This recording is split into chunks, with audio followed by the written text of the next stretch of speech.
Ladies and gentlemen, it is Wednesday, August 30th, 2023. It's the last Wednesday in August. Where has the summer gone? But it does mean it's material issues time. We're an hour earlier, but that doesn't matter. You're still going to join us live. You're going to check it out in the archives. I'm Mark Hershberger of Pop Detective Records. I'm over here on the East Coast, just outside of Philadelphia in South Jersey. My good friend who runs the International Pop Overthrow Festival, Mr. David Bash, who is not in LA area Reseda right now. He is farther north in a little town called Vancouver, British Yes, Columbia, Canada, where there is a brand new IPO festival about to happen. David, how you doing I'm this doing fine, Mark. afternoon? Thank you. I'm in the Great White North, Vancouver, British Columbia, Canada, for the Eh? 16th annual International Pop Overthrow. Well, I Nice. still call it annual, even though we missed 2 years due to COVID. Right. But that wasn't by choice, so it's still annual. Sure. We love Vancouver. I say we because my wife Rena is here. There she You is. Hi, Rena. up and come on the screen. What the hell? Hello. Hi, Rena. Hi, Oh. Mark. Yeah, so we're here. We got in a couple of days early because we love Vancouver. Yeah. IPO starts tomorrow evening at a really cool venue called Lanaloo's. We're there for 3 nights. What do we have? About 17 bands, I think. Yeah. Yeah, Nice. 5, 6, and 6. We have 17 great bands from Vancouver and beyond, and it's going to be a blast. It always is. And you're doing a little radio show right after this show, so people Yes, can tune in. Yeah. Radio Band Vancouver, hosted by Mark Bignell. He does it every Wednesday. Wow. I'm not allowed to say what the link, because in Canada now that there can be no news whatsoever. No links to news. No links to news, or no talking about news on Facebook or anything like that. So That's just weird. But It's different, but if you know It the just name happened of the a couple show of weeks is ago. Radio Vancouver, and you know how to use a search engine, you can probably find it. yeah, not that we're promoting anything or leading I'm you down going to any take road. it on faith that people can do that. But we're going to be on at 4:00. Well, he usually starts the show and then leads into the guest. But the show starts at 4. We'll probably be there on the air at 4:10. But bands from Vancouver like Skinny Puppy. Yeah. No, nobody likes Skinny Puppy. Believe me. Hey, Barry. Oh yeah, Yeah. Pickle. I'm sure we'll be playing some. Yeah, I always thought it was Pickle, but it's actually Pickle, like the vegetable. They're one of the ones from beyond. They're one of the ones from beyond. They're from way beyond, actually, Alaska. Wow. Yeah, we don't get too many Alaska bands at IPO, but Vancouver's doable for them. So That's pretty cool. I like that. yeah, so we're doing that. Let's see, what do I have here? Well, obviously I got these. Of course.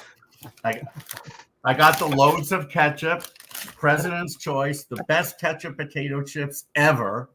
And for those of you who've never watched this show before, I'm a ketchup potato chip connoisseur.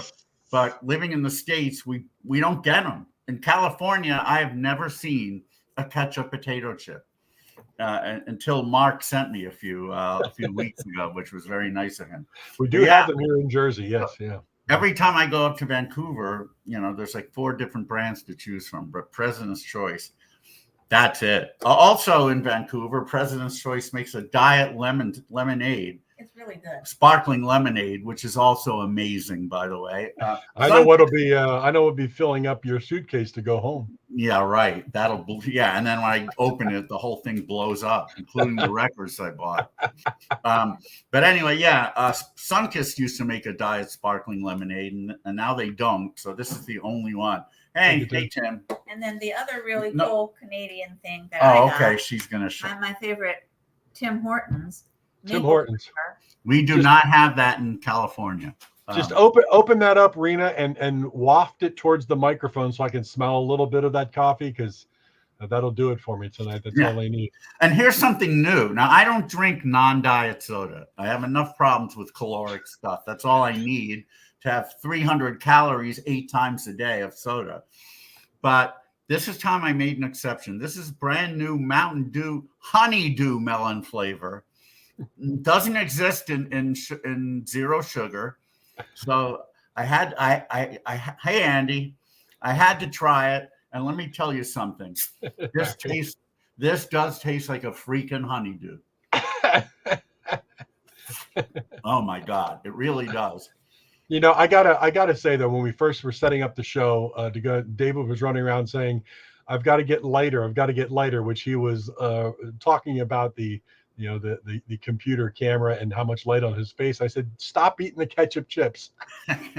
that and a bunch of other stuff. Yeah, but that's awesome. A few records, but I want to save the intro of those to when we bring our guest on, because excellent. Either she knows these and likes them, or she'll learn something. Either way, it's a good thing to do. Our guest has a weekly podcast called Vinyl Monday, and there's a clue in the title as to which day it airs, in which she digs very deep in her favorite classic rock albums. So it's not just her talking about how much she likes them.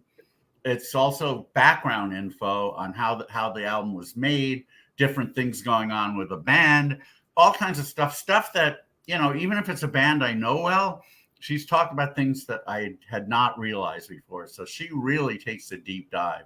Hey, Noelle, well, I call you Elle, but hey, Elle, good to see you. Anyway, made the more remarkable by the fact that this lady is only 23. And I got to put that in perspective.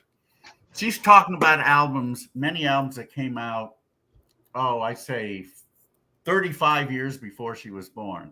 That would be like me talking about albums that came out in 1923. What do you have, Rudy Valley's greatest hits at that point? I mean, yeah, I don't know.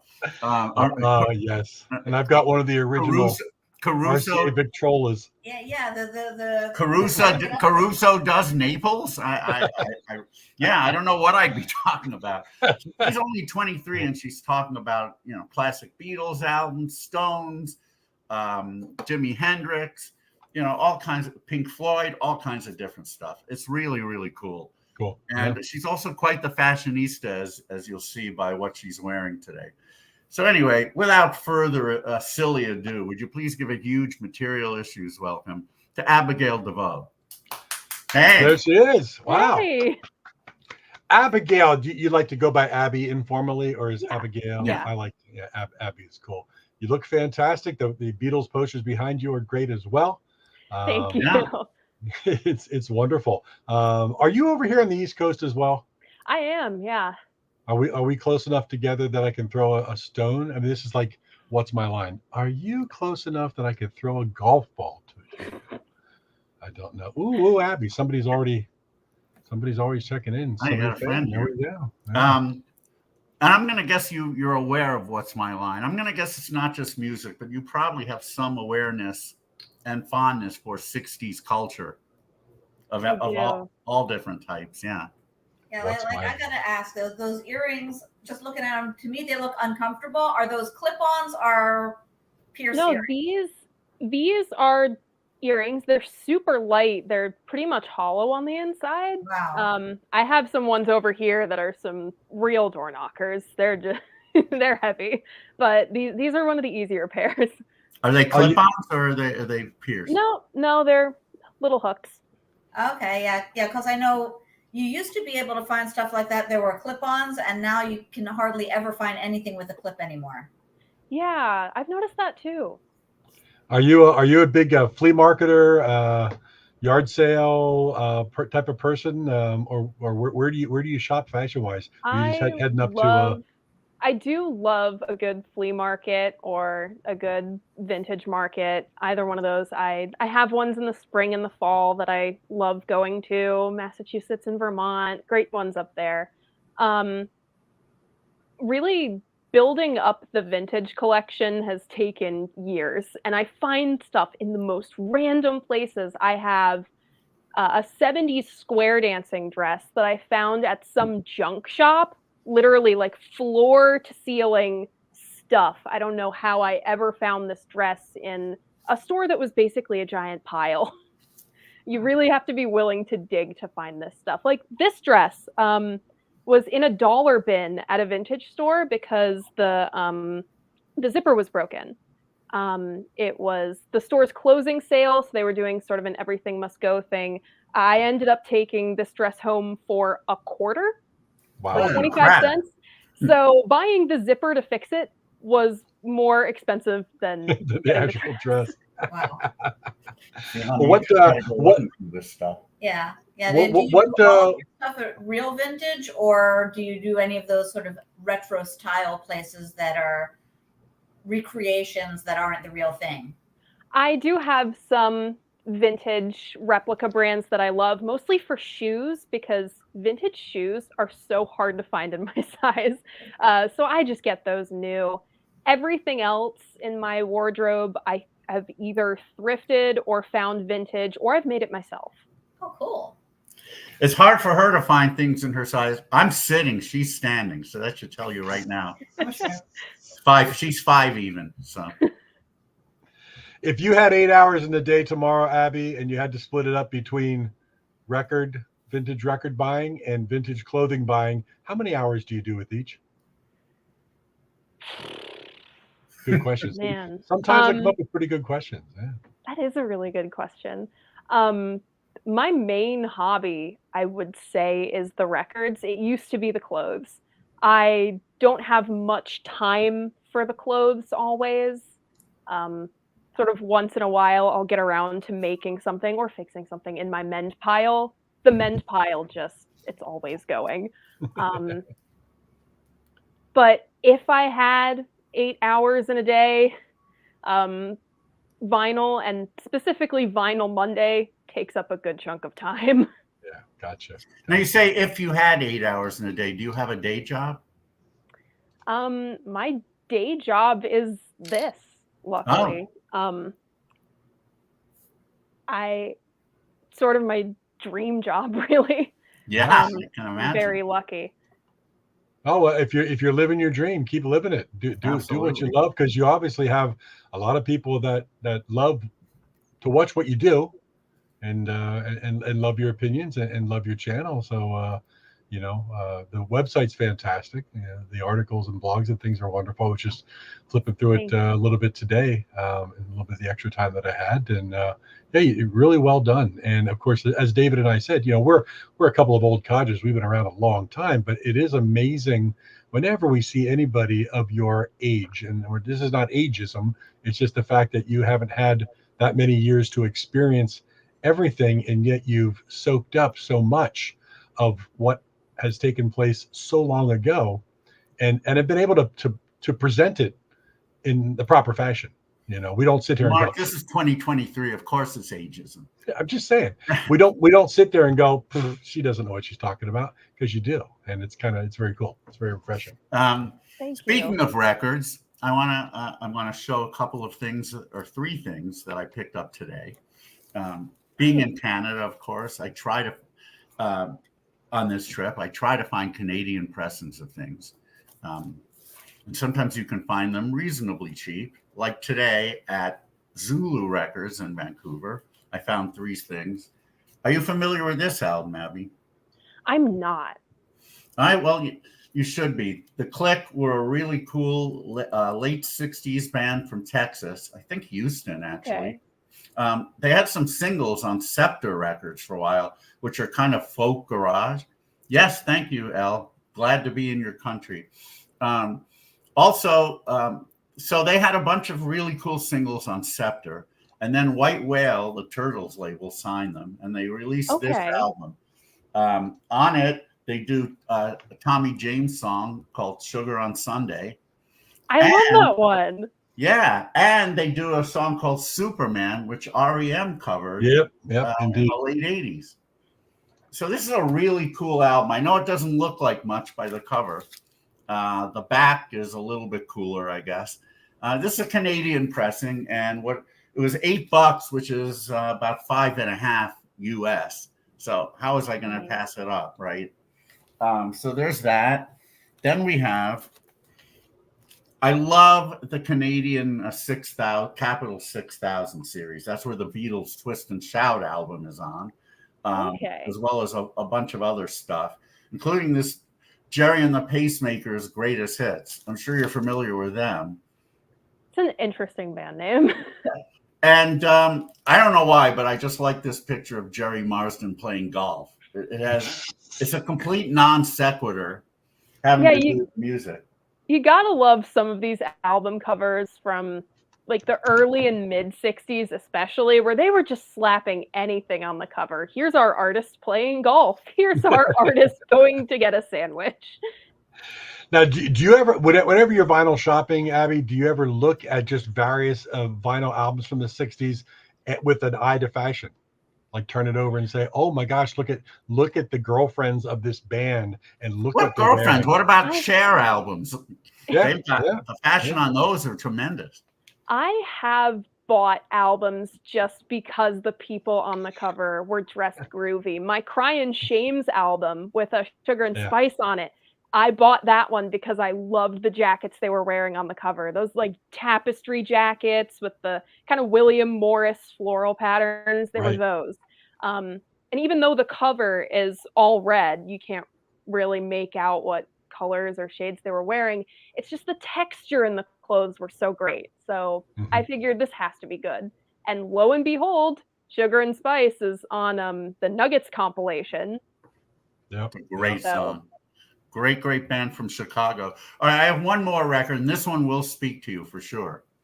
My favorite Monkees album, Pisces, Aquarius, Capricorn, and Jones Limited, in a Canadian pressing, mono, and they were on Cold Gems in the States, but they were on RCA, the parent label of Cold Gems.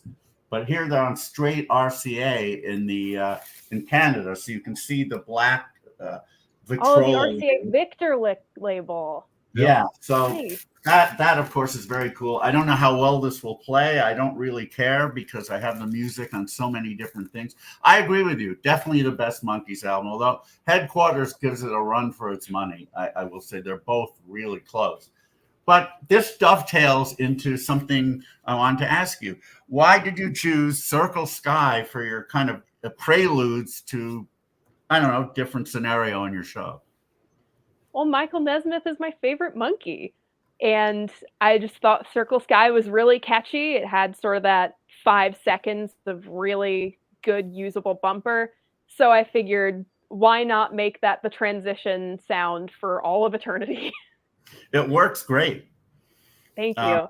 That was Mike's attempt to be kind of have the Monkees be a bit more of a garage band, but wasn't any kind of a hit. But yeah, it's anyone who watched Head certainly remembers it well, and anyone who has that soundtrack, or for that matter, any Monkees compilation worth its salt, they know it well too. What did you hear the 1996 version of Circle Sky on Just Us?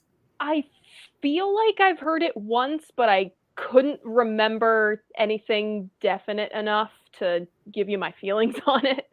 It's actually not bad, but it's not bad. But I will say this for any of you, if you're a musician out there and you're doing an album, here's what I advise, and I can't emphasize this strongly enough.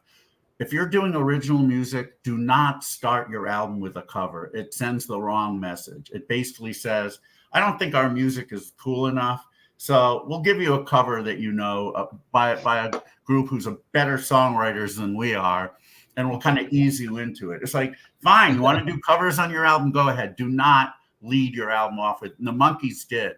Just Us is an album full of original tunes, except for Circle Sky, which they start. And I remember saying that, like, this is a comeback album you guys are doing. Why are you leading off with, I mean, what are you trying to tell us here? That you don't have it anymore? That we better lead with one of our cooler songs? I don't know. That's how I took it. Dave gets on his high I horse. Do. When I get going, it's really bad. But I feel like you could You could get away with that if you were maybe Bob Dylan, though. He could absolutely get away with that. I suppose he could. What's your favorite Dylan album? Blonde on Blonde. Yeah, well, hard to argue.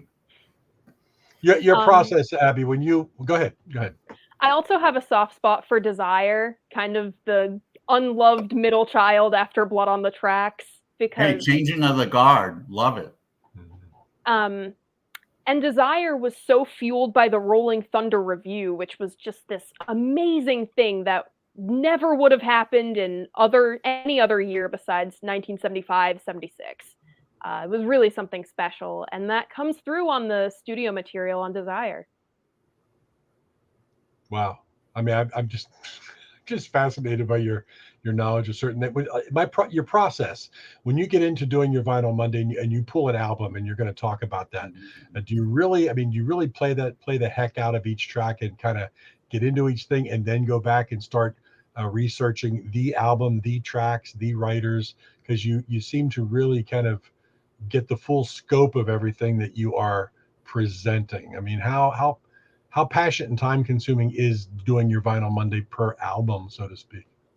Well, before I put down anything in writing, before I formulate any opinions on any songs, I like to listen to the album through front to back at least 3 times. I'll usually have to do that more if it's a double album, but I get in listening whenever I can, when I'm getting ready in the morning, when I'm getting ready for other videos. Actually, that can get really trippy sometimes. When I walk my dog, when I'm making myself dinner, whenever I have time. I screwed up. Go ahead. I meant to say hurricane. Never mind. Go ahead. There was a comment on here that I saw that I was addressing. Sorry. I saw, yeah.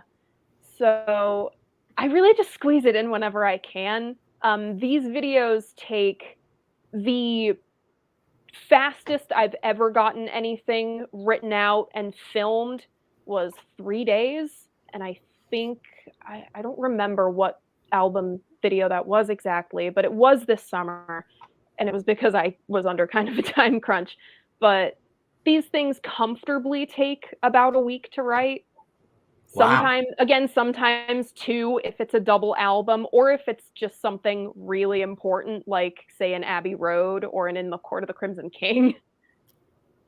And how conscious are you of finding little tidbits and the facts that maybe are not everyday run-of-the-mill known by everybody? Because there's a lot of people that can sit and talk about Abbey Road or whatever it may be and just spit out some of the generalized information that everybody knows. But there are things that you seem to dive into and make a conscious effort to, but did you know this, type of a thing. Is that a conscious effort?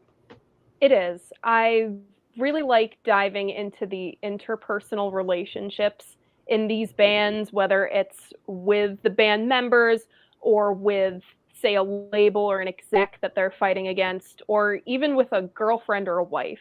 Because music is a very human thing, and it's really affected by the relationships and the lives of these people. So I do like to focus on the human aspect.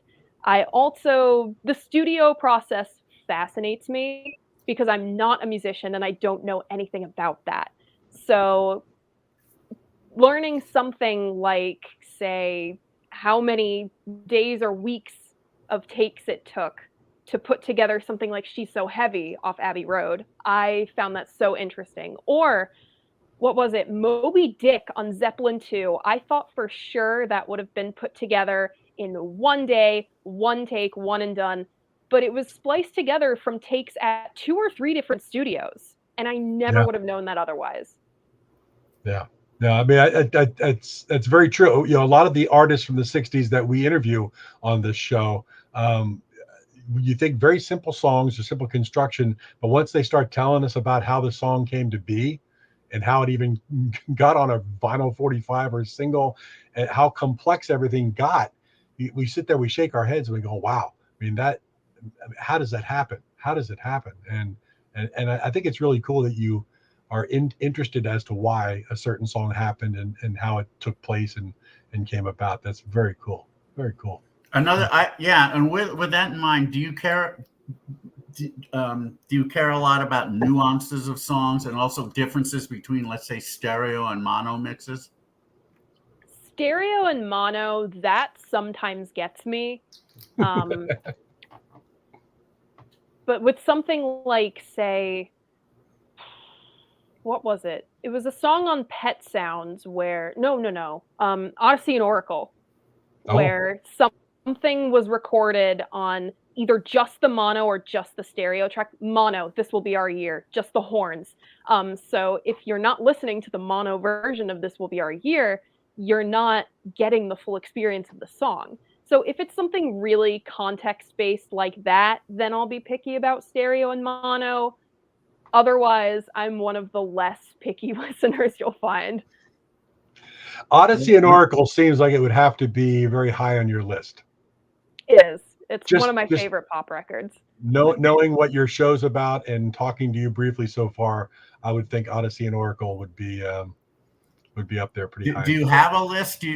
I love making lists of favorites. Do you like doing that as well? I don't have a ranking, but I have short lists in the genres that I really love and listen to a lot. Probably pop records off the top of my head are Pet Sounds, Odyssey and Oracle. Crimson and Clover, Tommy James and the Shondells. That's a record that I rank probably unreasonably high. Are you talking about the album or the single? Oh, the whole album. Yeah, that album's great. No, not unreasonable. It's awesome. Yeah, no, it's I am a tangerine. Sorry. Well, now it just dropped out of her top 10. Thank you. Well, yeah, that's true. When you which things to do for your Vinyl Mondays, are you choosing primarily from your favorites, or are you kind of sometimes going, well, this album looks cool, I don't know anything about it, let me feature it and learn? I have done that before. I did that with that rock opera that the Bee Gees tried to write, Odessa. I'd heard a lot about it, and I just needed to find out for myself. Other than that, I try to strike a balance between my favorites and stuff that my audience wants to see. My audience really wanted Rumors by Fleetwood Mac, so I saw that one. Rumors. I saw that one. You're not a huge fan of it. It's good, but it doesn't grab me the way I thought it would have, or maybe it should have. Right. Yeah. But the records before and after it are great. And you're very responsive to your audience too. I see you put out, questions or mini surveys or whatnot, or what do you think I should do, or whatnot, which is cool. Give them your opinion on things, be it good or be it bad. And you've done very popular albums, which we all know, but I guess I'm curious as to if you'll dive into something that a lot of your audience wouldn't know that much about, just to give them a surprise. If you got into me like the Walker Brothers or something, where they might have had one huge hit, but their entire huge canon, which is wonderful, nobody really knows about as far as your generation is concerned. It'd be very cool. I have done sort of a riff on that in the past. Through the entire month of May, I did just records released in the last 30 years. Mm-hmm. And my audience, who is mostly your age, this was pretty new for a lot of them, that I was talking about, Radiohead, Black Midi. What else did I do that month? Always. That was really fun. I got to talk about Slow Dive, and I love them. So I do like to push both my audience and myself out of that comfort zone, because I do get comfy talking about Zeppelin and the Beatles and sometimes Floyd a lot. And this again, another good dovetail. How did this all happen for a 23-year-old? And you were obviously younger than 23 when it started. How did you develop this kind of taste? All right. So I started casually collecting vinyl my first year of college, because I went to art school and it's what all the cool kids did. They had the little suitcase players and that. So I started out with that real beginner stuff. But being on a college student budget, I couldn't be going to the mall or the bookstore and getting, $20, $30 records whenever I felt like. So I had to resort to a lot of hand-me-downs. A guy in town was letting go of his entire record collection. I went to his place with my dad's work truck, expecting to take home. I was told there were 150 albums. I get to this guy's basement and there are over 300 and I'm freaking out because I don't know if there's room in the truck for this. And I don't know if I can pay for 300 records.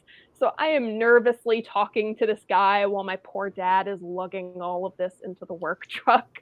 This is literally double what he bargained for. We're having like records stacked up in the cab and everything. And we got to talking about guitarists. And something about that conversation must have resonated with this guy sort of handing off his whole record collection to this random girl he's never met. I walked away with the whole thing for free. Wow. Whoa. Wow. So here I am, and I took the whole thing on the condition that there would be Beatles and Simon and Garfunkel, because I definitely knew who those two people were. I get all of these records home. I don't know what most of this is. There's no Beatles and there's no Simon and Garfunkel. So I'm sitting here going, well, I guess I'm listening to a record every day for however long this takes me. Wow. So I made myself listen to one of these albums every single day. It took almost a year. Wow, yes. And that's how you develop a music taste the Abigail DeVoe way. Wow. And that in and of itself is a process, because you're not buying CDs which you can digitize, put on a Walkman or whatever, and go take a walk and listen to it. You're looking at the vinyl and you're taking it out and you're cleaning it a little bit, I suppose, and put it on your turntable. That's a process. It's a time consuming process.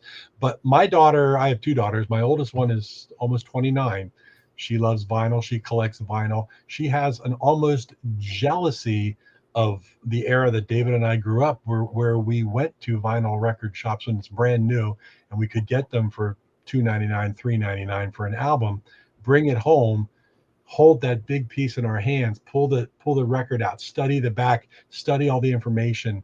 And she does that now, which it seems like you do that now. Do you have an appreciation and or a wish I could have grown up in the time period when this was a thing, type of a thing?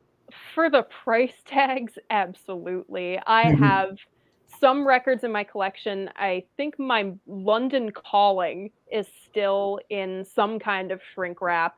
The price on that one is maybe $7. And I've never seen a London Calling for under $40. So for that much, I do kind of wish that my generation had the prevalence of vinyl that yours did. Mm-hmm. But here's the interesting thing, when I asked, like, how did your taste develop? You invariably, when somebody younger has taste of things that came way before them, it's like, well, my parents played me this, and they got me into this, and I didn't hear any of that. So when you were a kid growing up, were you just listening to what was on the radio? Were you listening to hip hop and death metal and Taylor Swift and everything else, and then suddenly made this transformation, or how did this all happen? I actually was listening to Taylor Swift because I grew up with country rock radio from probably like 2005 to 2008. Oh. And those were really Taylor Swift's formative years. So I did have that much. Otherwise, my dad was really into 90s grunge. I raided his CD cabinet when I was like 11, and I discovered the Smashing Pumpkins. Years and years down the line, when I'm really getting into psych rock and also garage music, I find out, wait a minute, Smashing Pumpkins was basically a psych band. I was primed from this since like age 11, and I had no idea. Wow. That David runs. That David runs International Pop Overthrow, and we do love pop music. We love more specifically the genre that is called power pop, and there's been a lot of it over the last 30 years. That a lot of great music that most people just don't even know exist. When people talk about today that there's no good music being made today, they've just never heard a lot of these artists that get no radio play, no advertisement. You don't know anything about them. What is your knowledge about, like, say, the last 20 years of what we would call power pop bands that would be very akin to a lot of the bands you're talking about from the 60s, early 70s? I have very little knowledge, if any. Sorry, my dog just walked in. That's He's right okay. under here. We are a dog-friendly channel. He makes, or at least his nose makes, an appearance on next week's video. He decided Nice. to waltz in while I was filming. What's his name? His name is Cooper. I just call him Buddy. So Perfect. power pop, I have to say, is sort of a blank spot in my music listening. There are points, say around 1981, where my interest just sort of drops off, and then it comes back around 89. My interest drops off again, say around 95, and then comes back in maybe 2010. So Yeah, I like any music listener, I have valleys or deserts of stuff that I just haven't really gotten into. And I got to tell you, I've always been a power pop fan, but there are things that always escaped me. That there was that oh my god moment. A friend of mine from Canada, kept sending me these mix CDs at the time of Scandinavian power pop and pop music. Now, at the time, I was not familiar with any of these bands that he had. Like 24 different tracks on each CD, and there's like 11 of them. And I was blown away, which opened up a whole new world to me. And then you start expanding, and now there's not enough time in the day to listen to everything if you wanted to.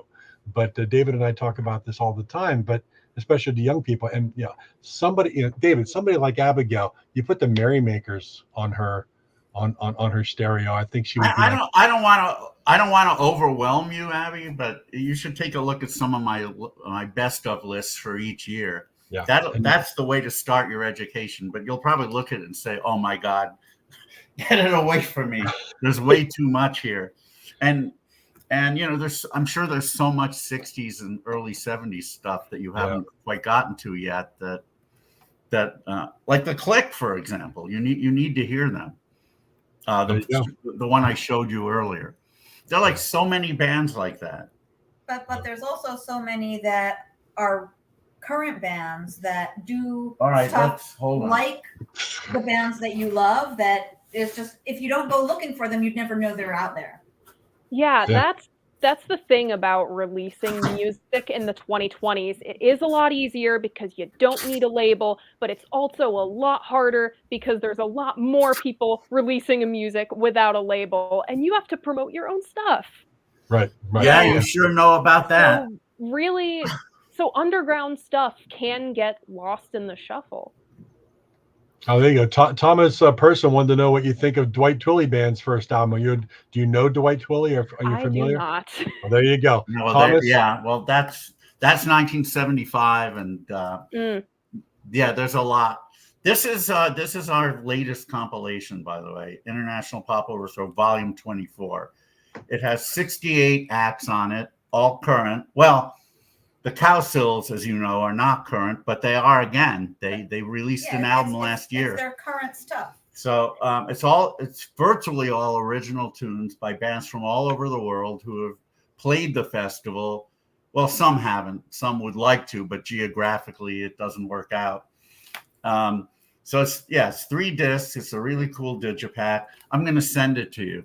And if you have time, take a listen. I would be curious to see what you think. I do listen to some media that isn't vinyl. Fun fact. I was going to ask you. You said you rated your dad's CD. Do you still buy CDs? Are they anathema to you, or?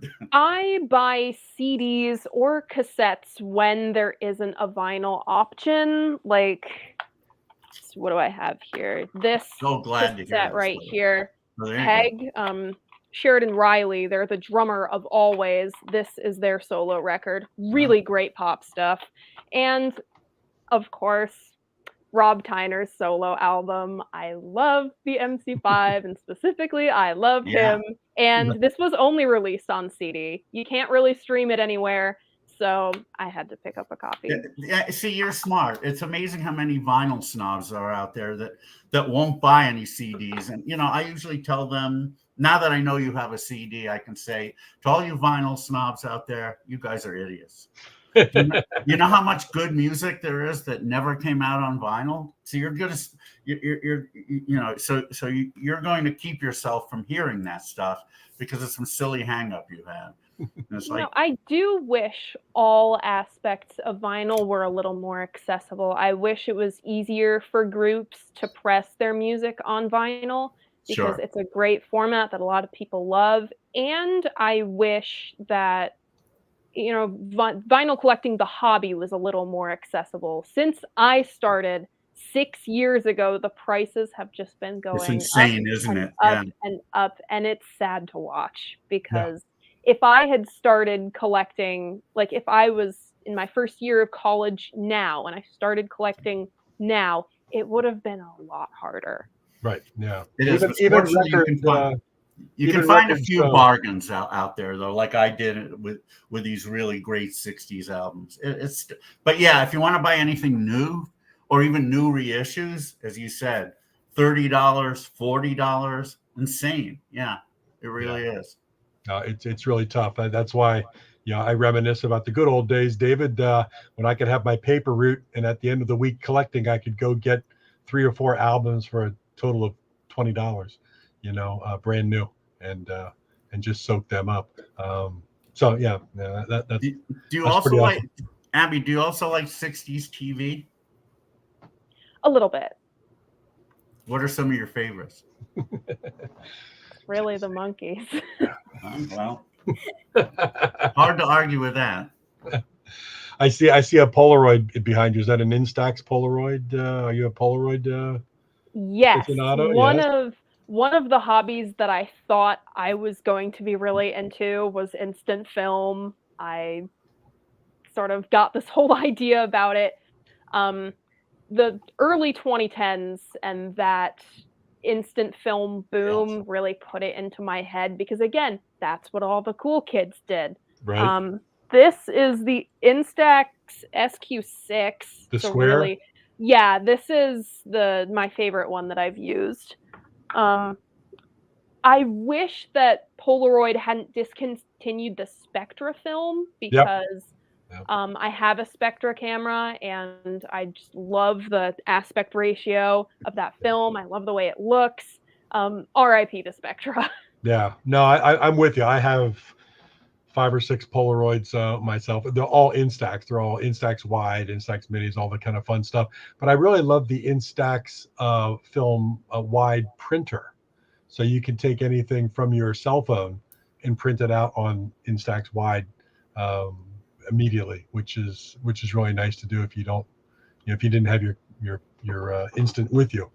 So I have that plastered everywhere, and I do plenty of things with my dog Ches, and especially for the holidays, I give all the neighbors a Christmas card with a Ches picture dressed up in various holiday outfits, and it's all on the Polaroid film, but it was done with my cell to get the perfect, because you have to take like 35 pictures of your dog before you get one. Yes. That looks really good. You know, so that's a fun thing. Abby, have you seen the Polaroid Swinger vintage 60s commercials? I have not. No, you should go to YouTube. They're very groovy. If I had a voice, I would sing them. But basically, the lyric is "Meet the Swinger, Polaroid Swinger. It's almost alive. It's only $19.95." And they show them basically when you took a photo with a swinger, the camera would say yes when it was time to rip off the cover, and the picture would develop. Cool. Polaroid Swingers like the coolest cameras ever in the late 60s. So yeah, just go on YouTube, look for Polaroid Swinger commercial. I think you'll dig it. That sounds very retro futurism. You It know, was. back when people thought we would be driving flying cars by now. Right. I still want a flying car. Did you see My that? wife's an aerospace engineer. She may invent one.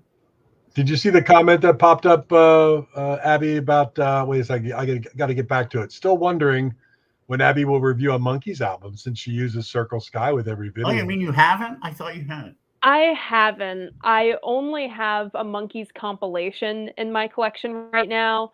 I have the Michael Nesmith solo records, but I'm waiting for either a Pisces, Aquarius, Capricorn, Jones, or Head, so I can also review the film and talk for like 30, 40 minutes about how Head is a cinematic masterpiece, and I'm tired of pretending it's not. We will. I was going to say, have you seen Beyond the Valley of the Dolls? Because we had John Lazar on the show a few weeks ago. Have you seen that? I feel like I have. Well, put it this way, you would remember. You would remember it. Oh Lord. Yeah, you really should. I mean, talk about groovy clothing in Beyond the Valley of the Dolls. There's a lot. I've definitely seen the costumes from that film. Nice. Yeah, there's definitely a lot of it. Yeah. Fortunately, Monkeys albums used are not that expensive, so I'm sure you'll find one without having to pay too much money. The reissues are way more expensive than the originals, which is again a really sort of odd thing, but that's kind of how it is now. Yeah, I guess it's like that principle where it takes forever for you to find an album, and then once you have it in your collection, you see it everywhere. That's happened to me with Forever Changes. It took me years to find a Forever Changes, and then the last time I went to a record store, there were 3 of them, and I was so mad. And cheaper than what you paid for it, right? That was actually sent to me in my PO box. Well, there you go.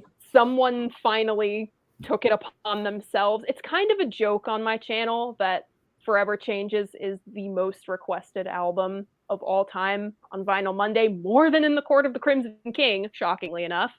So someone was finally just said, okay, we're going to make this happen. And I'm sorry, go ahead. And then I said, 20,000 subscribers, and then I will review Forever Changes. Because I just need to draw out the joke just a little more.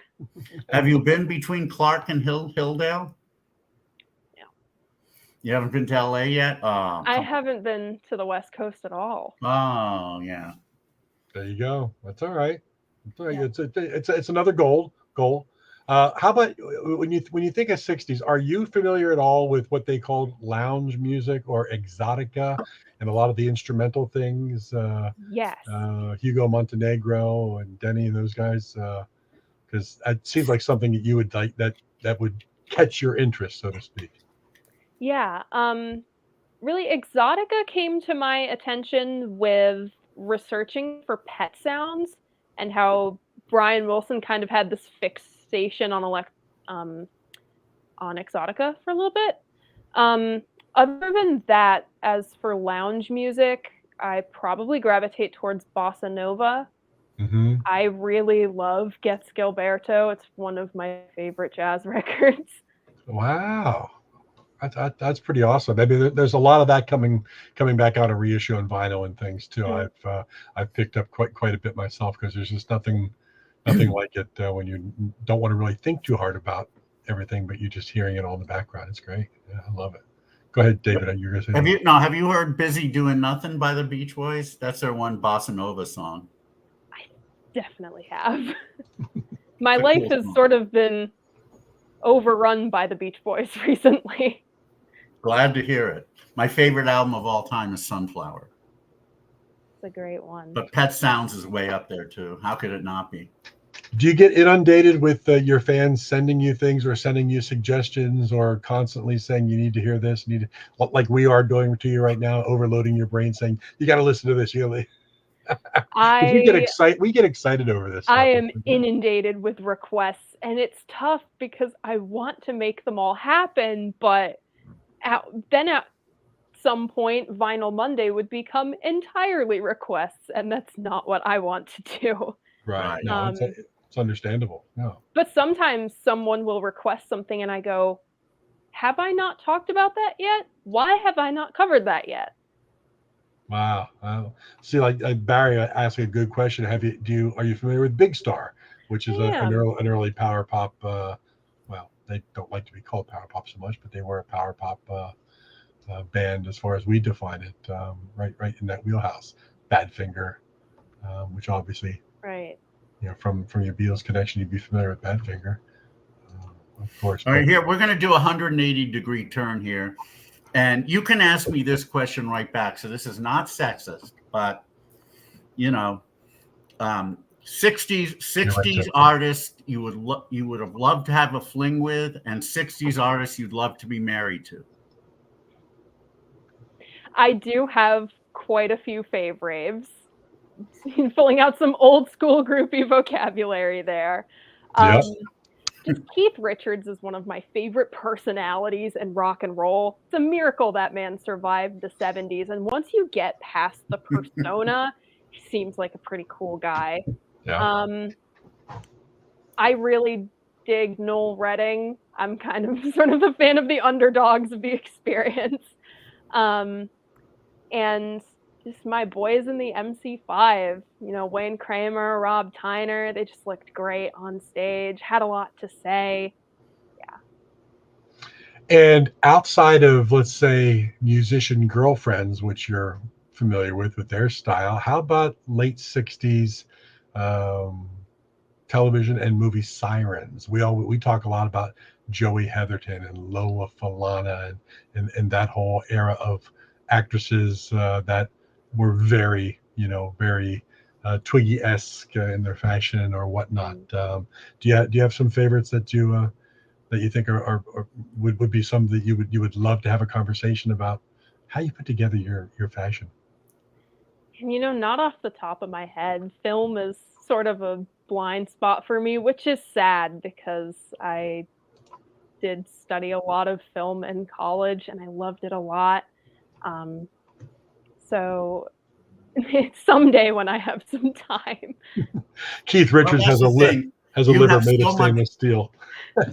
Well, yeah, you have so much time. That's the one great thing. I mean, I remember when I was 23, we still had horses driving carriages.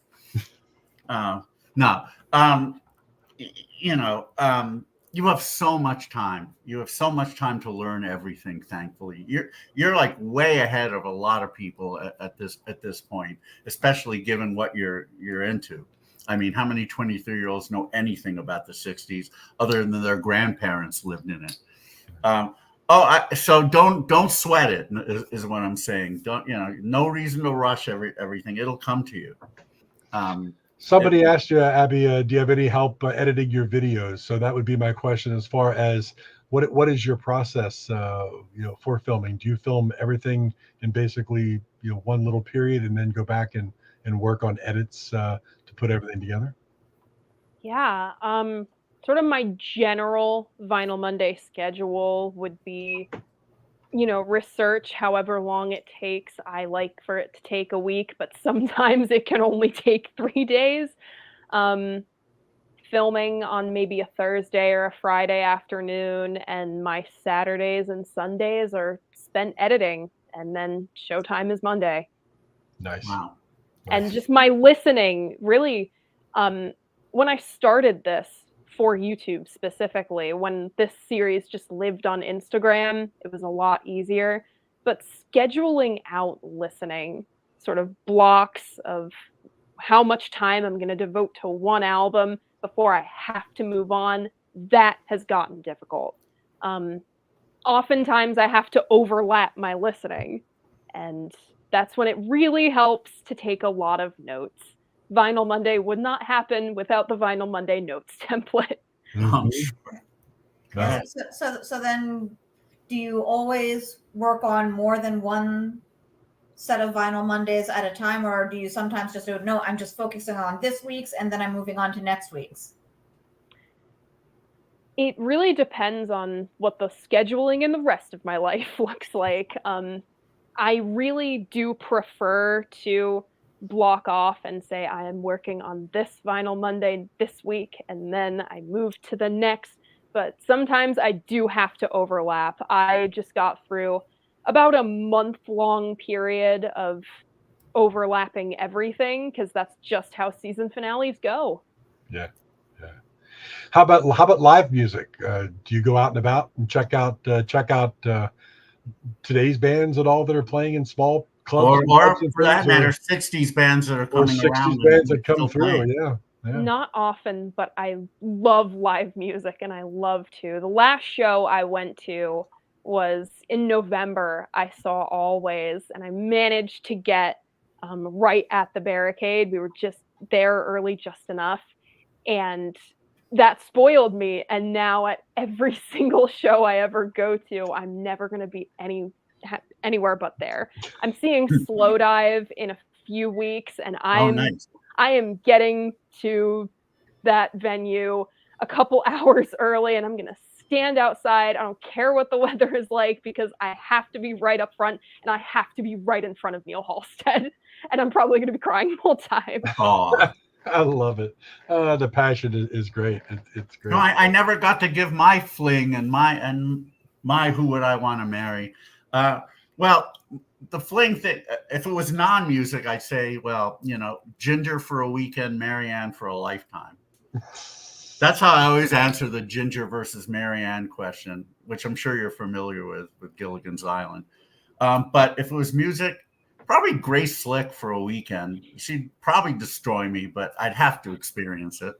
And then to marry, you know who I really like in so many different ways? Judy Dybel from Fairport Convention. Yeah. She's on their first album, and that's a band you need to hear if you haven't. She's on their first album before they sacked her, and Sandy Denny, who has you better say, I don't have to say I want to, I already have. But yeah, Judy Dybel was first of all, had a wonderful voice. Secondly, she would always walk around in those glasses, but you could tell underneath there was a really beautiful woman. And she just seemed like just so nice. So yeah, if I were born, 20 years earlier, I would have gone after her. Mark, come on, you got an answer. I know you want to act like you're above it all, but let's hear it. I'm just above it all. I don't want to. Patty Boyd. All right, good one. That's not your fling. That's your marriage. I don't know. I wasn't even thinking. I was just listening to you guys talking.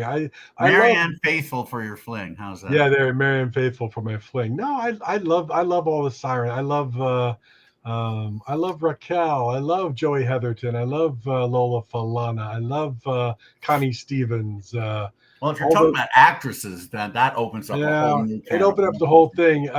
Music wise, that's well, we just had Sally Carr, Middle of the Road. It doesn't get much better than Sally Carr in 1972. Middle of the Road with Abby was an early 70s English band that had tons of hits over there, but didn't even dent the charts in the U.S., which is a shame. But that's you met Judy? Oh yeah. No, I got to know Judy Dybel near the end of her life. She was on Facebook. She was just such a kind lady. I never told her that I wanted to marry her, but she was really, really sweet, and I'm so sad she's gone. Anyway, Abby, do you go to record shows and things and peel through old vinyl looking for things just for fun, or are you on a specific mission to find certain things? I'm not much of a record fair person. I haven't been to one of those yet in my years of collecting somehow. But when I walk into a record store, what grabs me. Mm-hmm. Sometimes I go in on a mission. Sometimes I do have white whales that I search for ages and ages and ages for. But I have a stack right here from not too long ago of just whatever grabbed me. Let's see it. What's on top of the stack? On top of the stack is the last record I listened to. It's some Ravi Shankar. Oh, nice. I've had this one for a while, but I only just listened to it the other day. I meditated. It was wonderful. I didn't know how badly I needed to do that. I love it. Grand Funk Red album. Oh, wow. one of my buddies got this for me as a late birthday present of sorts. We were looking through the blues section in this record store we were at and asked about recommendations. My preferences leaned a little more towards the garage stuff. Of course, Grand Funk from Detroit. So had to pick that up. Ugh. Oh dear. We have a lot of records in a very little space. It's okay, and I can smell the vinyl, which is great. It's like this place reeks of incense right now. It's actually kind of a problem. Bags and Train, Coltrane and Milt Jackson. I'd been looking for this one. I do love some Coltrane. Delaney and Bonnie. They are unfortunately mostly known for being Eric Clapton's like foster band in between Blind Faith and the Dominoes, but their stuff on their own is really great. Speaking of Clapton, Live at the Rainbow is looking for this one. There was this great big comeback show after Layla messed him up so badly. And finally, Van Morrison Moondance. I'm still on the hunt for Astral Weeks, but I'm feeling like it could be a future episode. I feel like I can make a really great Van Morrison video. That would be a good one. That's what I got. Well, that's great. I'm running the banner down along the bottom again to make sure people check out reallifelayla.com. It's a great website. Really well done. Why did you name it Real Life Layla? Because, man, there was a period in my life where Layla and Other Assorted Love Songs just ruled everything. It's still one of my favorite records. And I would just listen to it front to back nonstop. Now, I picked up my first copy of Layla in that big record collection that I inherited, and I knew nothing about this record. I just saw the cover and went, okay, I'm an art student. I like the cover. This is interesting. Let's throw it on the turntable and see what happens. An hour later, I am in tears. My knees are to my chest. I am sobbing.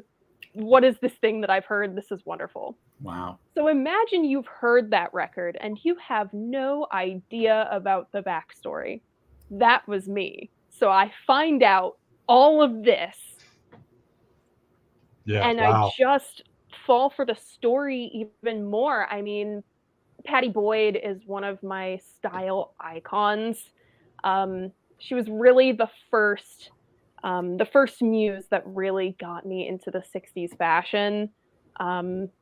As complicated as Clapton is, I love his work. George is my favorite Beatle. It just all came together so serendipitously. And I guess I named that site Real Life Layla because I just wanted to capture a little bit of that, of whatever that record made me feel the first time I heard it.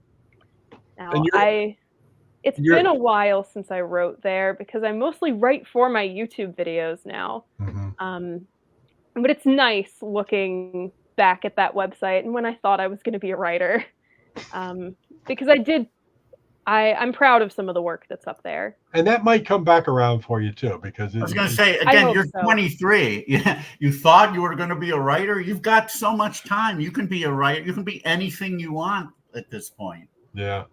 Just trust. Yeah. Take it from someone who's been there, a long time ago. You have so many opportunities, so many things you can still do without worrying about time. Yeah. I started this music festival at age 40. I obviously there weren't that many opportunities to do like underground festivals prior to that. The internet certainly helped, but still, I mean, I'm a very late bloomer, and you've got so much time. So don't, your days of writing may still be way ahead of you. So don't give up on that. Yeah, the key is do something you love doing, whatever it may be.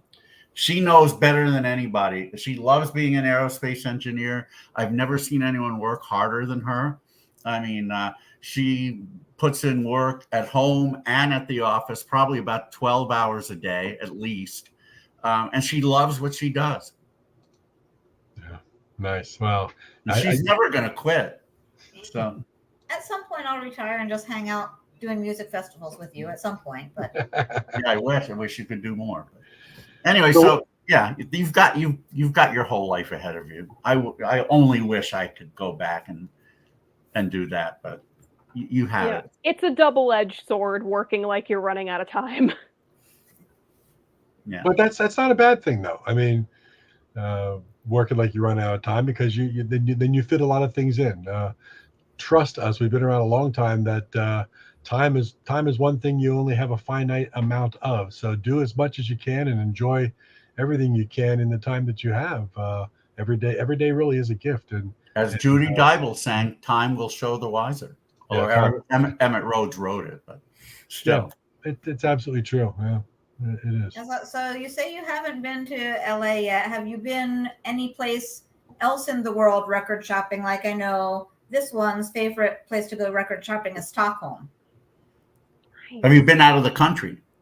No. No? Would love to, though, to see what little cool international pressings I can find.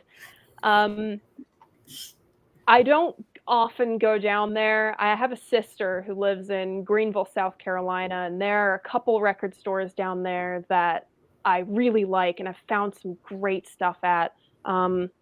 There's one with an amazing jazz section. I'm blanking on the title right now, but I found a really beautiful jazz record there. Nice. But there's you'll find it everywhere. You as David always says here, you have a lot of time. So just keep doing what you're doing. What's the near future hold for Abby? Is it very much Vinyl Monday concentrated, or do you have any surprises for us coming up? Yes, the season 2 finale of Vinyl Monday is this coming Monday.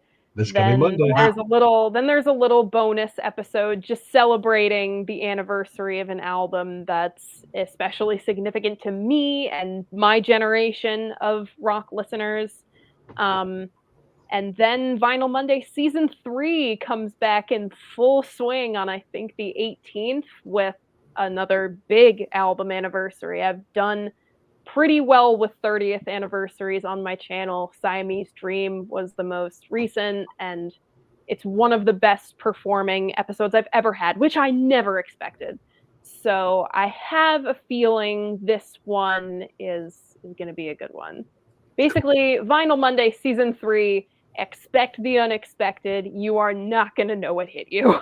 All right. There we go. You know, and we heard it here. Mark and I both want to know this. How have you gotten so many subscribers? And that's not a rhetorical question. We really want to know. Are there things you do to make your site more visible? Well, I have to say in the beginning, it was dumb luck. The first 2 videos I posted were my vinyl collection. And I had no idea really that there was such an audience for that, because that's not what my channel was supposed to be, fun fact. I was supposed to be a vintage fashion channel, and then this happened. So I just sort of moved Vinyl Monday over there because there was a niche. I might as well capitalize on it.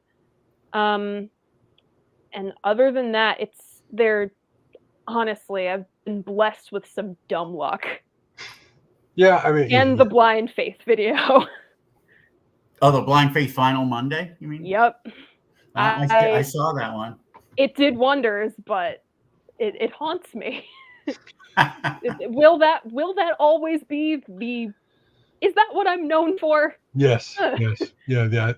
That's what you're known for forever and ever. No matter what you do, oh man, Abby, you'll be known for that. But there could be worse things, because we've had guests on here that are known for one thing in 1971, and they did so much more. But it's like, at least you're known for one thing.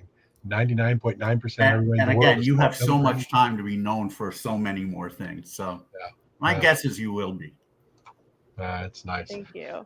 Well, you gotta let the combination of all your niches makes the channel special. Nice. That's a nice comment. Yeah, indeed.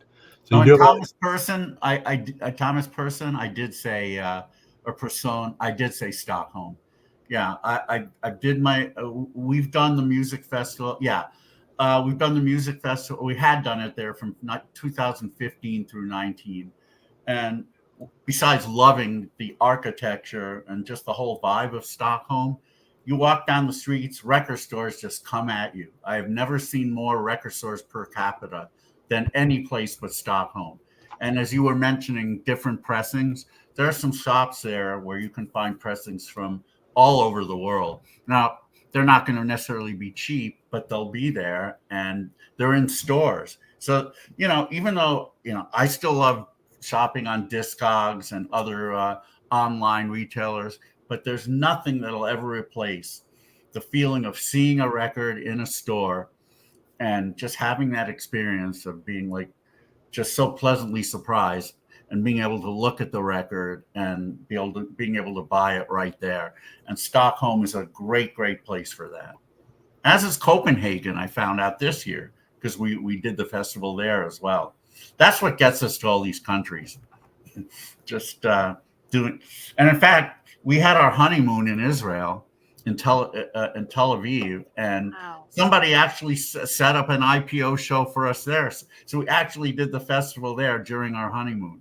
So indirectly, that got us to Israel as well. So you can see David's priorities. The priority, yeah. You talk to me about a city or a country. My first question is, what are the record stores like? I'm the same way. Abby, somebody asked if you ever plan on uploading videos on vintage fashion.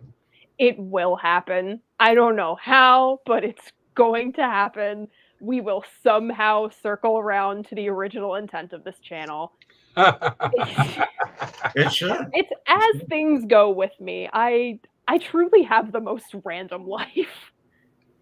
But that's not bad. That's a great way to live. Oh, it's great. Get to do this for a living and every day, which is awesome. So really refreshing. And I'm grateful you took the time to hang out with us here on Material. Yes, absolutely. Thank you so much. It's been a fascinating. Thank you so much for having me. This was a great chat.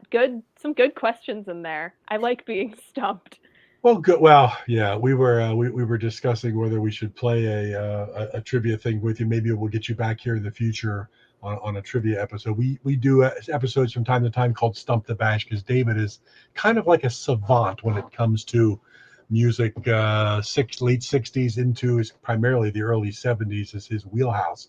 But we've rarely ever chart-wise. The questions are about songs that charted and clues about what the songs, and then I have to identify them, not non-musical clues. And if you look at his bookshelf, it's all baseball, music, baseball, pretty much that. Yeah, no, there are a few philosophy books in there. Yeah. But yeah, buried under the music and baseball.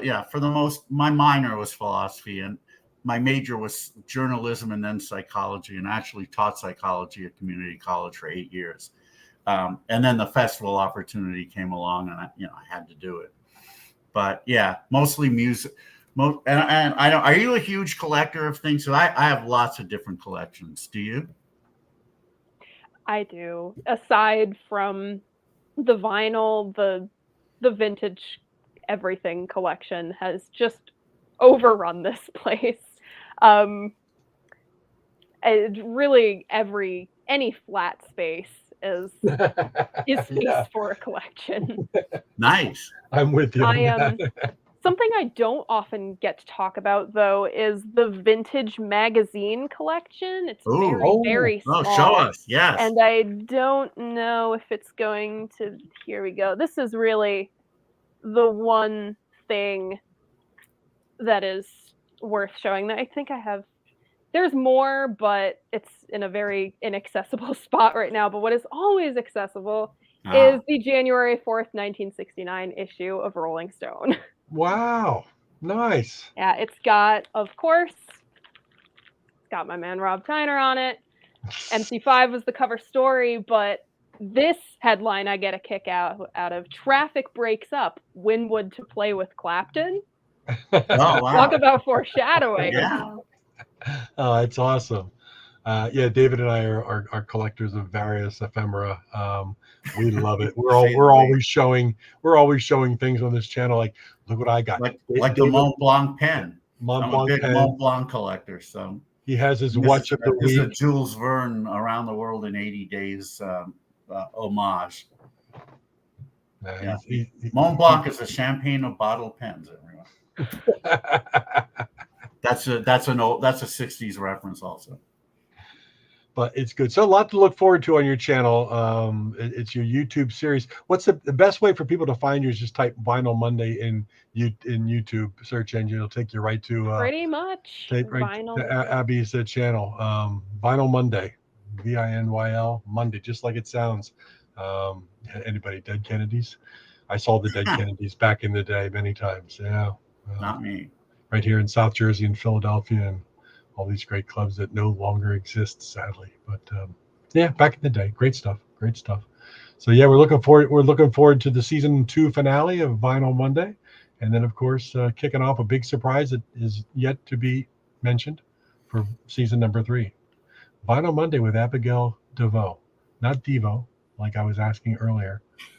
DEVO, Abigail DeVoe, Vinyl Monday. Thanks for being with us here on Material Issues, Abby. Really Fantastic. So much.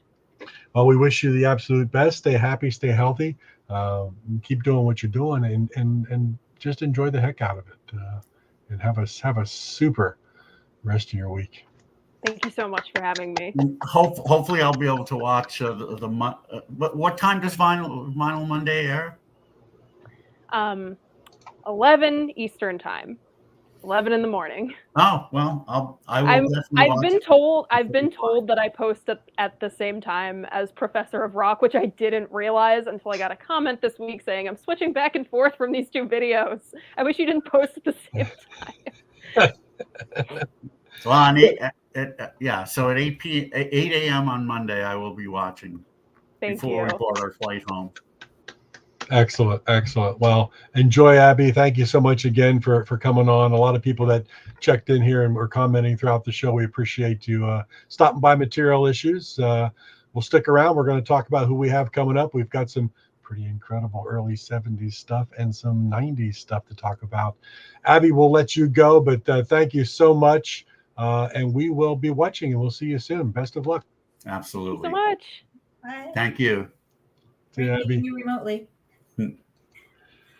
All right, David, there is Abigail DeVoe of Vinyl Monday.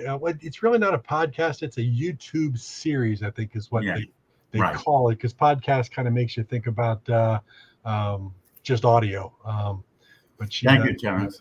Thank you, gentlemen. And she edits hers, so it's more like a mini TV series on YouTube. Yes. Yeah, good point, Rena. Very good point. Thanks a lot, Al. We will. See you in New York.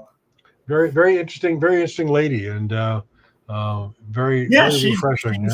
Yeah, I mean, it's almost like she came out of a time capsule. But somehow forgot, like, I don't know, 90% of what she knew, and this is the 10% she retained. What's amazing is, and I get her point, and how it can almost be frustrating. Is there's got to be a lot of people who are saying, you've got to listen to this, which is like literally a million releases. Overwhelming, from yeah. The 60s, the early 70s, overwhelming. And then on top of that, you throw us in there saying, how much great stuff's been released in the last 20 years? You need to listen to this. Oh my God. If I was 23 years old, there's not enough time in the day to even get a snippet of a drop in the bucket of what's out there. When I was that age, I wanted to devour it all, and I did it at the expense of other things I should have been doing. Like, but you know what? Going outside. We were actually limited, though, in our access to it, because you either had to buy it to listen to it or get lucky and listen to something on the radio. Nowadays, you've really got access to anything you want to try to listen to via the internet. Yeah, the only other way was, of course, going to a friend's house or having a friend use those immortal words, "I'll tape it for you."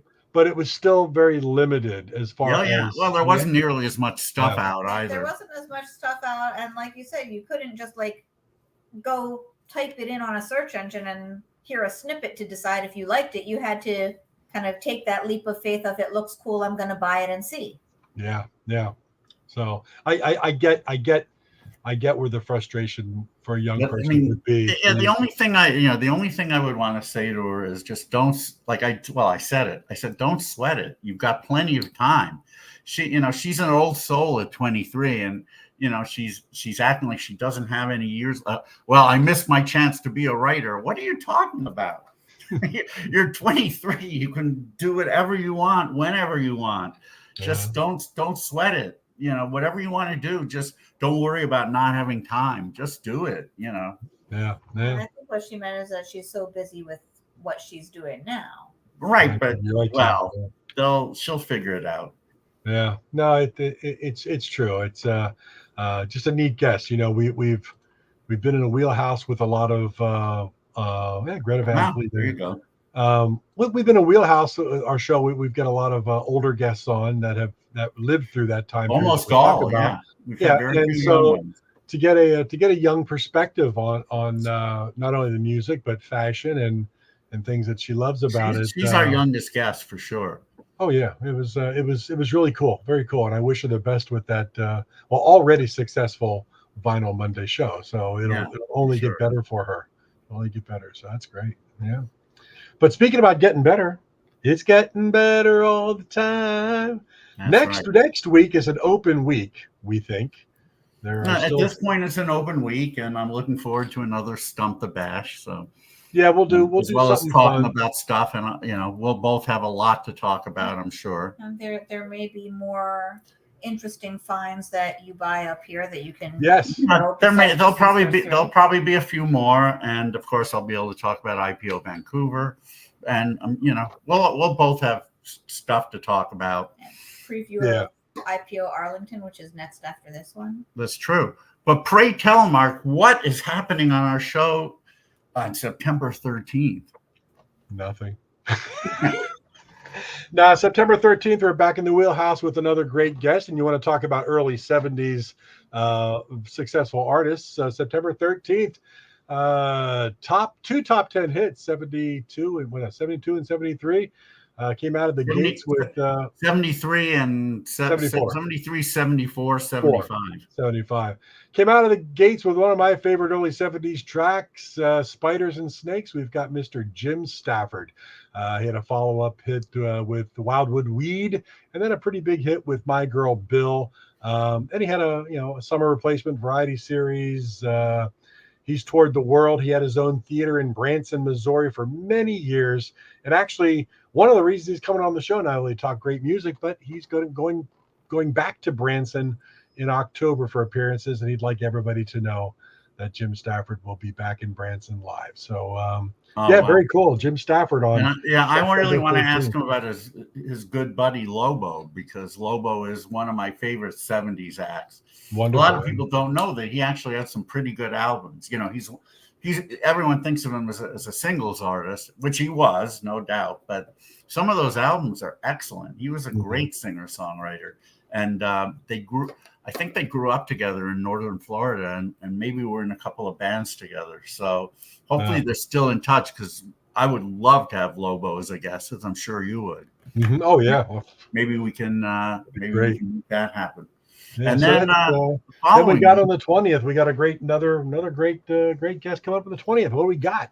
One of the main men of one of the most beloved pop bands of all time, power pop. They're called. They're really not specifically power pop, but with the way power pop is defined these days, if power pop fans love it, it's power pop.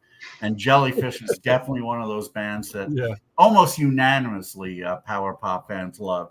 Yes, he was one of the main men, and then one of the main men of Imperial Drag, TV Eyes, the Licorice Quartet, and also a really, really fruitful solo career. And he, in fact, has a new EP coming out very shortly. Actually, well, no, I don't know if it's available yet. Maybe through his website. Anyway, really? Of course. Please don't forget to say hi to Jason, and thank you for being on, El. We really appreciate it. Yes, we're talking about Roger Joseph Manning Jr., who's a really cool guy. Talking about somebody who has an appreciation for 60s fashion and culture, pop culture. He does, and just an amazing musician.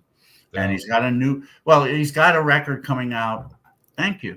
He's got a record coming out on our label Omnivore, which combines his glamping EP, which came out was it last year or the year before? With year before with a bunch of new songs that would have been a new EP on their own, but this is combined, so there will be a release. And so we're really looking forward to having Roger on, and of course we'll have other guests. I know I've been so busy with the festivals, I haven't really reached out to people. So hopefully we'll have some people to talk about next week or the week after. We got some irons in the fire. We always do. So we can work it out. And don't forget Omnivore Recordings. If you didn't get a free copy of the 3-disc International Pop Overthrow disc over at IPLLA, Omnivore Recordings is the label to go get it at. What have I seen this for sale for? $22? Something like $22 on the Omnivore website. You can pre-order it. 3 discs. It's really a great deal. I can't even fit it on the screen. That's how that. Oh, look, there's another disc there. It really is a great deal. It really is a great deal. There's 68. I thought it was only good 2 pop stuff. I mean, I thought it was only 2 discs, and then I accidentally. It's hiding back there. Look at that artwork by the great Steve Stanley. By the way, he just keeps getting better and better. And there's somebody. She thanks somebody named Rena in here on it. I don't know. She probably did something to help out with the CD. She did so many things to help out with the festival, but specifically for this, we stacked the tracks and put them in order. Oh, there you go. And folk artist. And we stack them, and Rena, greatly helps me with the track order. So awesome. I've said this so many times, but IPO could not happen without her help. That is for damn sure. Yay, Rita. I always tell people that his work is my fun, so it's cool. That's my fun too. Usually. Well, everybody, that's what we got coming up on Material Issues. So if you haven't joined the Facebook group or you haven't gone over to YouTube, we've been trying to get people to head over to YouTube and do some subscribing there. Please do that. It's materialissues.com. Tell your friends too. Those of you who came over from Vinyl Monday. Please tell your friends to subscribe to our YouTube channel. Yeah, materialissues.com. You can't forget it. Yeah. So hang out with us. We want 20,000 subscribers too. Yes, we do. Wouldn't that be funny? So help us out, please. We haven't had the dumb luck yet. It's all good. We got to do a Black Sabbath. Who can we get from Black Sabbath?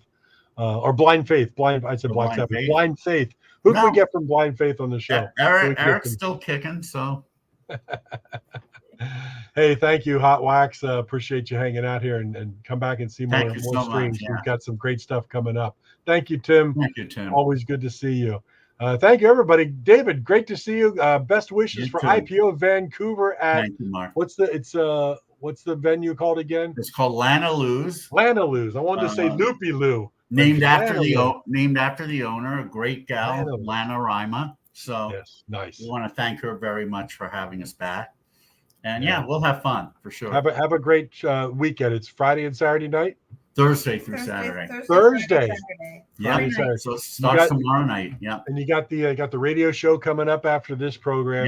If you would look up Radio Vancouver. So it's Vancouver, but with a B. Radio Vancouver. Just Google it, and you'll find the link to be able to listen live. Should be on in about 35 minutes or so. Cool. So jump over there after getting off of here, everybody. Have a great night. On this week, but Mark has his show every week. If you want to know about Canadian music stuff, he talks about that. That's a lot. Very true. CanCon. Yes, CanCon. Excellent. All right, Mark. Well, another great one. Hey, the girlfriend. Yeah, right. No doubt. From the Blind Faith cover. Yeah, another great one. Everybody have a great night. Good to see you. We'll catch you right back here next Wednesday. Back to the 6 p.m. Eastern, 3 p.m. Pacific. Material Issues, materialissues.com. Have a super night.